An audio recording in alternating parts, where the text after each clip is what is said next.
Selamat pagi, Shalom. Apa kabar, sobat prestasi dan pemirsa Bible TV yang dikenan oleh Tuhan? Senang sekali pada pagi hari ini, hari yang begitu cerah, hari yang begitu menggembirakan kita. Kita berjumpa kembali dalam program A Beautiful Life.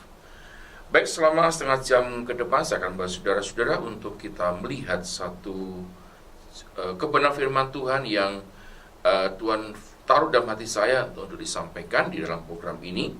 Dan saya berdoa lewat program ini semua kita bisa memahami, bisa mengerti bahwa apa itu rencana itu baik bagi setiap kita.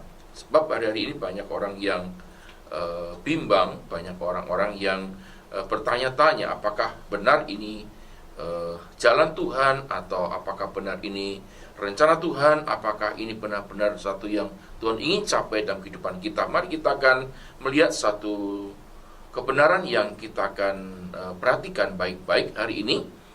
Sebelum kita hari ini beraktivitas dalam kegiatan kita sehari-hari, mari kita merenungkan firman Tuhan yang begitu indah yang kita sebentar akan dengar. Mari kita akan masuk di dalam doa.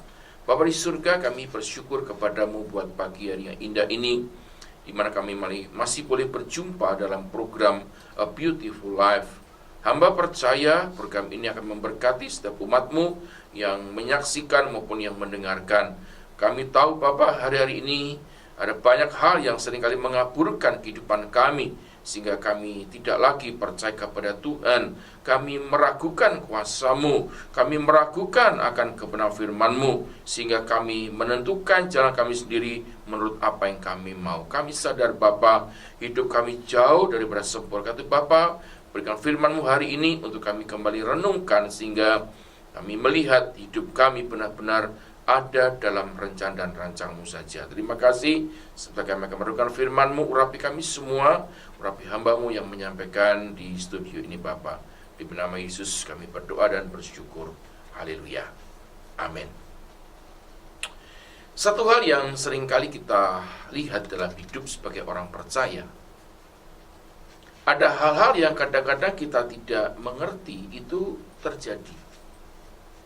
Lalu kita membuat satu resume atau membuat sebuah keterangan bahwa oh ini maunya Tuhan, oh ini maunya si Anu dan sebagainya. Nah, saya dikejutkan satu berita waktu itu sekitar tahun 2013 atau 2014, yaitu keponakan saya sendiri di hari Sabtu atau hari Jumat. Adik saya cuman SMS, tolong dukung dalam doa, anakku lagi gak enak badan. Saya tanya sama dia, gak enaknya seperti apa? Ya sepertinya mau buang air besar, mau BAB, tapi gak bisa.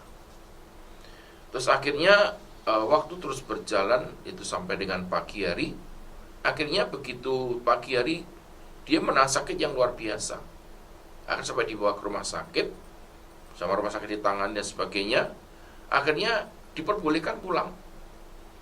Nah, selang dari siang dia pulang sampai sore dia masih segar dan ternyata dia bisa BAB dan sebagainya. Pagi hari itu, kalau nggak salah hari Senin atau Selasa pagi, adik saya telepon kembali jam 3 pagi bahwa keponakan saya dipanggil ke rumah Bapak. Dalam usia yang sangat relatif muda, waktu itu masih 10 tahun ya. Dan apa yang menjadi ketakutan daripada keluarga adik kami adalah kenapa Tuhan panggil sedemikian rupa dalam usia yang masih muda. Nah, di dalam prosesi dari tutup peti mau ke pemakaman, itu ada beberapa prosesi yang dilakukan oleh satu gereja di daerah Bekasi. Jadi begitu mau tutup peti dan sebagainya, itu ada satu puji-pujian, ada kesaksian yang disampaikan oleh pihak gereja. Ternyata ada satu hal yang indah yang diceritakan dalam beberapa hari sebelum pemakaman. Bagaimana anak ini di dalam lingkungan sebayanya dia Ternyata anak ini adalah anak yang begitu aktif, begitu cerdas, dan kita nggak pernah tahu itu terjadi. Dan teman-teman sekolah dia menceritakan sebagainya, ya, sampai guru di sekolah dia menceritakan. Ternyata saudaraku, selain di sisi yang lain kita merasa kehilangan anak yang begitu muda, begitu, karena dia kepingin punya cita-cita jadi seorang hamba Tuhan. Satu cita-cita yang luar biasa yang dia miliki sebagai seorang anak. Tetapi pada waktu yang Tuhan izinkan, dia dipanggil dalam usia yang dini. Nah, kita tahu bahwa memang hidup itu sebuah misteri yang kadang-kadang kita tidak bisa pecahkan. Lalu kita berandai-andai. Kemudian kita memikirkan, ya, kita membuat satu konklusi, kita membuat sebuah pemahaman sendiri. Yang akhirnya apa yang kita pahami, yang kita anggap benar, itu adalah bukan sebuah kebenaran. Tetapi semua di dalam kehidupan kita bersyukur punya firman Tuhan, punya Alkitab yang bisa menjawab setiap tantangan-tantangan, kejadian-kejadian yang kita alami. Jadi saya sampaikan bahwa hidup di dalam Tuhan atau hidup sebagai manusia seperti ini itu misteri. Bahkan kemarin waktu saya mengantar istri ke salah satu tempat, kami sudah mau pulang, saudara. Nah, tiba-tiba ada satu bapak yang berbincang-bincang dengan orang yang ada di daerah parkir di situ, menceritakan satu temannya yang waktu Lebaran kemarin juga meninggal. Sampai-sampai dia tidak percaya, karena sebelum mereka pulang ke kampung, mereka saling bercerita, si bapak yang baru datang ini kepada almarhum yang meninggal itu. Dia bilang begini, ya kita mau berpisah, yuk kita salaman dulu, ini kan mau Lebaran dan sebagainya. Dia mengatakan bahwa siapa tahu ini hari yang terakhir kita ketemu. Ah, kamu kok bilang begitu? Ya kan kita tidak tahu umur manusia. Si bapak yang meninggal itu bilang begitu sebelumnya. Lalu bertepatan dengan Lebaran, dia bilang begini, oh ya ini kan mau Lebaran, yuk kita juga bermaaf-maafan. Berarti aku sama kamu sudah nggak ada dendam, aku sama kamu clear, nggak ada apa-apa. Akhirnya waktu liburan berjalan, nah rupanya dia cerita dengan temannya bahwa si bapak itu kemarin sebelum Lebaran, dia memberikan sapaan bagi saya, bahwa dikatakan seperti yang saya ceritakan tadi, dia seolah-olah pamitan berpisah dengan bapak ini. Ternyata betul saudaraku, waktu Lebaran kemarin, nggak tahu entah sakit atau apa, bapak ini juga meninggal dunia. Nah, hal-hal yang dalam kehidupan kita itu kadang-kadang kita tidak pahami, sehingga kita tidak mengerti apa yang sebenarnya Tuhan ingin nyatakan dalam kehidupan kita. Coba kita akan lihat satu ayat di dalam kitab Mazmur pasal yang ke-30, Mazmur 18 ayat yang ke-31 bilang begini, adapun Allah jalannya sempurna. Adapun Allah jalannya sempurna. Nah, ini juga tercatat di dalam kitab 1 Samuel. Selanjutkan, adapun Allah jalannya sempurna, janji Tuhan adalah murni. Dia menjadi perisai bagi semua orang yang berlindung kepadanya. Adapun Allah jalannya sempurna. Nah, hari ini kita akan melihat satu misteri yang kita seringkali tidak memahami, bahwa untuk apa sih kita ini ada dalam dunia? Untuk apa kita beraktivitas? Untuk apa kita punya rumah? Untuk apa dan sebagainya? Nah, kadang-kadang kalau kita melihat bahwa ada orang yang bekerja siang dan malam, dia berprestasi dalam pekerjaannya, yang pada akhirnya apa yang disampaikan itu adalah untuk anak dan cucunya. Satu kali saya melihat ini realitas, ini kenyataan, bahwa satu kali ada seorang bapak, dia mencintai istrinya begitu rupa.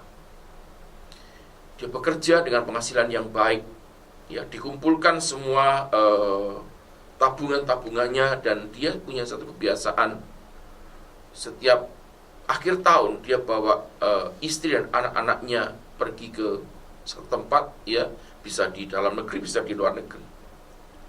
Nah, satu kali setelah tahun yang keberapa begitu, karena dia merasa maka itu akan punya rencana ke beberapa wilayah di Eropa.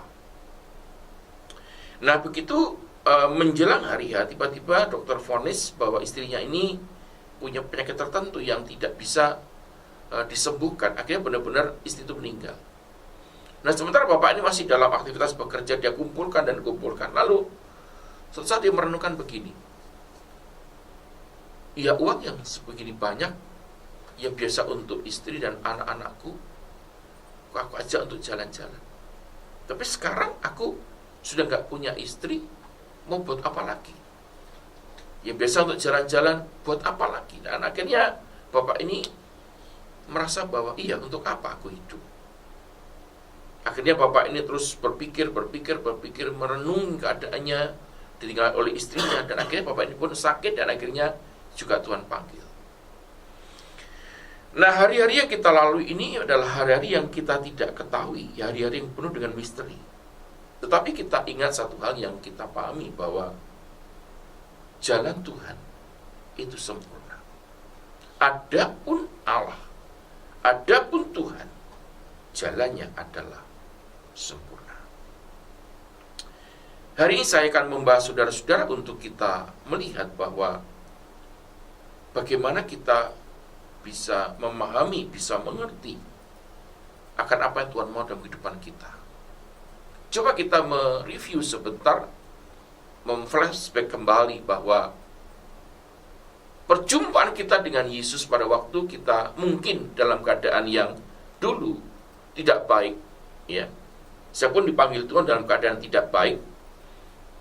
Tetapi ketika ada seorang hamba Tuhan yang membahas saya untuk mengenalkan kepada pribadi Yesus, ya, maka di sana ada satu iman, ada satu lompatan pengharapan yang begitu dahsyat terjadi dan menuntun saya sampai kepada hari ini. Nah, saya berkatakan bahwa kekristenan atau Christianity itu bukan sebuah religi, bukan agama, tetapi sesuatu yang sifatnya pribadi. Artinya hubungan kita dengan Tuhan secara pribadi. Sehingga keintiman yang kita punya itu tidak bisa dibandingkan dengan keintiman orang lain kepada Tuhan. Karena ini sifatnya pribadi, maka mau tidak mau setiap kita yang percaya untuk kembali mengingat bahwa ketika kita percaya kepada Yesus pertama kali, kita kan masih ingat doa kita bagaimana. Tuhan Yesus, aku datang kepadamu sebagai orang yang berdosa. Aku juga tidak mau masuk dalam api neraka. Hari ini aku menyerahkan hidupku kepada namamu dan mengundang engkau masuk dalam hatiku sebagai Tuhan dan juga secara pribadi. Nah, begitu kita menyerahkan, berarti kita berkata lagi bahwa dan hari ini Bapa atau Tuhan Yesus, hidupku bukan aku lagi, tetapi hidup di dalam namamu. Artinya, begitu kita percaya kepada Yesus, itu sudah terjadi sebuah komitmen. Artinya penyerahan total kepada Bapa sebagai orang yang percaya. Nah, sekarang kita mau supaya Bapa atau Yesus yang kita kenal dalam nama Yesus sebagai Tuhan dan Selamat kita, membawa kita kemana Dia mau. Ada satu ayat yang mengatakan begini, saudaraku, di dalam kitab Yohanes, dulu waktu aku muda, aku ini akan membawa kemana aku suka. Kemana aku pergi, aku akan bawa diriku. Tetapi setelah aku dewasa, aku akan mengikatkan diri kepada orang lain, dan orang lain itu membawa aku ke tempat yang tidak aku suka. Ini sebenarnya satu statement yang diungkapkan Yesus kepada Petrus ketika dia kembali kepada pekerjaan yang lama sebagai nelayan ketika Yesus bangkit dari kubur. Nah, seringkali kita tidak memahami akan hal ini sehingga kita berkata, buat apa aku hidup? Sehingga kita tidak bisa memahami apa yang sebenarnya menjadi arti kehidupan. Ya, kalau kita lihat ada beberapa lagu-lagu yang dikarang oleh anak-anak Tuhan tentang bagaimana menceritakan jalan Tuhan. Ada pujian mengatakan, jalanmu tak terselami oleh setiap hati kami. Namun satu hal yang ku percaya, ada rancangan yang indah. Ada juga mengatakan, sering ku tak mengerti jalan-jalanmu Tuhan, seperti di padang belantara. Dan di dalam Firman dikatakan, untukmu aku rela menyerahkan segalanya. Nah, akhirnya kita di dalam perjalanan iman kita, saya berharap di dalam iman saudara kepada Tuhan hari-hari ini, bukan iman yang cetek, bukan iman yang dangkal, tetapi mari kita mau kenal lagi dia lebih, supaya kita masuk di dalam setiap rencana dan rancangan Tuhan. Nah, saudara, kalau kita bicara tentang rancangan Tuhan, kita tidak akan pernah selesai, sebab ini memerlukan satu dinamika yang begitu intens dalam kehidupan kita.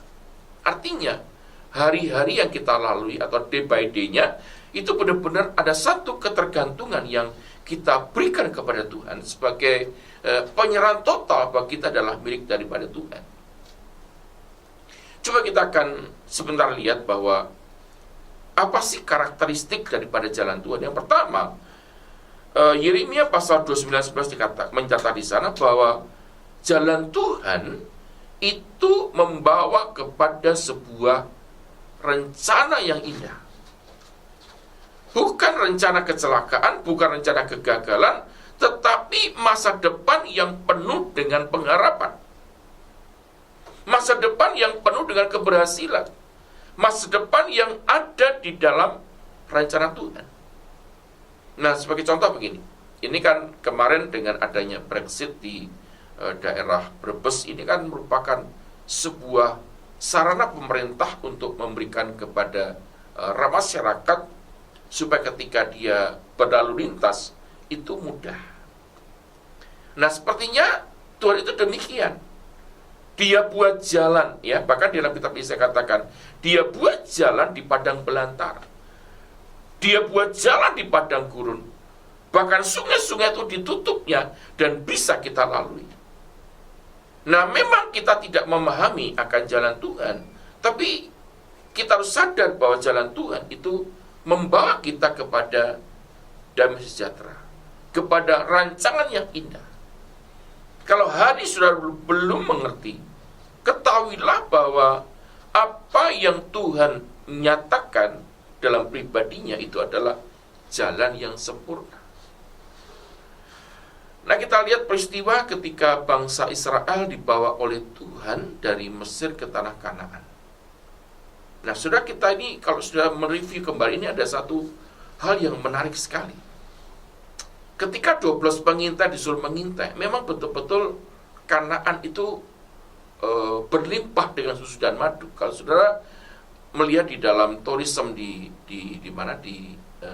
Israel, ada satu lambang yang membawa setandan anggur yang dipikul oleh 2 orang, membuktikan bahwa memang betul Israel atau Kanaan, the promised land, itu benar-benar sesuatu yang luar biasa. Ketika 12 orang disuruh mengintai, ya, akhirnya yang 12 kembali, tapi yang 2 memberi laporan yang baik, yang 10 tidak baik.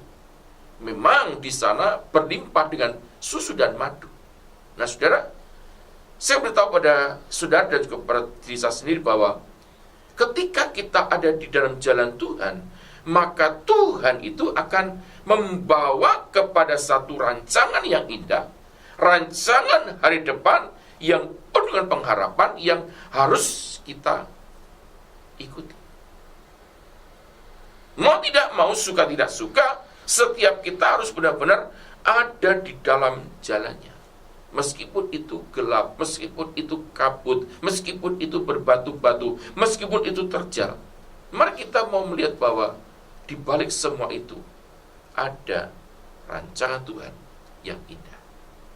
Ada rencana Tuhan yang indah. Kan saudaraku, serahkan hidupmu, serahkan kekhawatiranmu, serahkan persoalanmu, Serahkan segala sesuatu kepada Tuhan, sehingga dengan kau menyerahkan kepada Tuhan, kita lihat bahwa ada rencana Tuhan yang indah. Saudara, rencana Tuhan itu memang tidak bisa kita paham, tapi saudaraku, kita mesti ikut di dalam. Nah, saudara, kalau kita lihat seandainya ya, bangsa Israel ini taat dan mengerti, ya, jalan-jalan dilalui. Saudara, kalau kita lihat di dalam Tuhan memang diibaratkan membawa kepada padang gurun, ya, yang susah air, yang susah makan dan sebagainya. Tetapi lihat, saudaraku, ada tiang awan, ada tiang api, ada tuntunan Tuhan. Ya, dikatakan di dalam kitab Keluaran, selama 40 tahun kaki mereka pun tidak bengkak. Bahkan kasut pun yang mereka punya, yang mereka pakai, itu masih baik-baik saja. Nah, untuk itu kita sadari bahwa jalan Tuhan itu membawa kepada rancangan yang indah, rancangan yang penuh dengan damai sejahtera. Mungkin hari sudah mengalami, aku tidak kuat Pak, aku tidak kuat Pak. Justru saya mau katakan, di dalam ketidakkuatan kita di garis akhir ini, percayalah, ada satu kekuatan yang Tuhan berikan. Dan ingat bahwa kita mencatat, jawaban yang Tuhan beri itu seperti sakit melahirkan. Nah, sudah memang saya tidak melahirkan, istri yang melahirkan, tapi bagaimana kesakitan itu datang, dan itu bertubi-tubi. Nah, di saat itulah ada satu karya Tuhan yang akan kita alami. Yang kedua, kita lihat bahwa Yesaya 55:8-9, bahwa jalan Tuhan itu tidak sama dengan jalan kita. Dikatakan di situ, seperti tingginya langit dan bumi, itulah rancanganku dari rancanganmu dan jalanku dari jalan. Tetapi mengapa dikatakan jalannya Tuhan itu adalah sempurna? Jadi saya sudah bicara di awal bagaimana kita menyerahkan hidup kita kepada Tuhan. Nah, saudara mau nggak mau harus ikuti, meskipun itu nggak masuk akal. Mungkin itu tidak masuk dalam logika kita. Bagaimana Tuhan bisa? Dan kita seringkali lihat dalam mujizat yang Yesus kerjakan. Bahkan kalau sudah lihat di dalam mujizat Elia dan Elisa, mujizat daripada hamba Tuhan di perjanjian baru, ini sama sebenarnya. Artinya kita di sana ketika kita melihat satu perbedaan yang begitu signifikan antara jalan Tuhan dan jalan kita melihat satu karya Tuhan yang luar biasa. Bagaimana mungkin 2 ikan 5 roti, 5.000 orang kenyang. Bagaimana mungkin menyembuhkan orang buta dengan apa? Mengoles, mengaduk-aduk dengan ludah di tanah, dan itu dimasukkan dalam biji mata yang kosong, rongga mata yang kosong. Bagaimana mungkin perempuan pada 12 tahun dia hanya memegang jubah Yesus disembuhkan? Memang nggak sama. Seperti 10 orang kusta datang pada Yesus, cuma ngomong begini, pergilah, berikan dirimu kepada para imam-imam. Di perjalanan disembuhkan. Memang kita nggak bisa melihat jalan Tuhan, tetapi sudah mesti ikut dan masuk dalam rencana Tuhan. Nah, saudara, kadang-kadang kita nggak ngerti kenapa Tuhan bawa aku ke tempat ini. Saudara, sekarang sudah tidak usah bertanya dan bertanya. Sudah harus masuk dalam panggilan dan rencana Tuhan. Dan itu saya mau katakan akan menemukan yang namanya keindahan dan keindahan. Memang nggak sama. Karena manusia ini memang susah, ya, susah. Tapi Tuhan inginkan setiap kita masuk dalam rencananya. Dan yang ketiga, yang terakhir, Yohanes 14:6 dikatakan, jalan Tuhan itu benar adanya. Akulah jalan dan kebenaran hidup. Saudara, percayalah, ketika Tuhan menuntun kita, kita dibawa ke tempat yang benar, dibawa ke jalan yang benar, dibawa ke satu tempat yang indah. Dan ingatlah bahwa Tuhan pun tidak membuat kita sendiri. Karena dalam Mazmur 91 adalah dikatakan demikian, orang yang duduk dalam naungan yang maha tinggi. Artinya dia yang tinggal dalam hadirat Tuhan. Artinya punya keintiman pribadi. Lagi-lagi, keintiman ini muncul untuk kita tahu rencana Tuhan. Mau nggak mau kita mesti intim dengan Tuhan.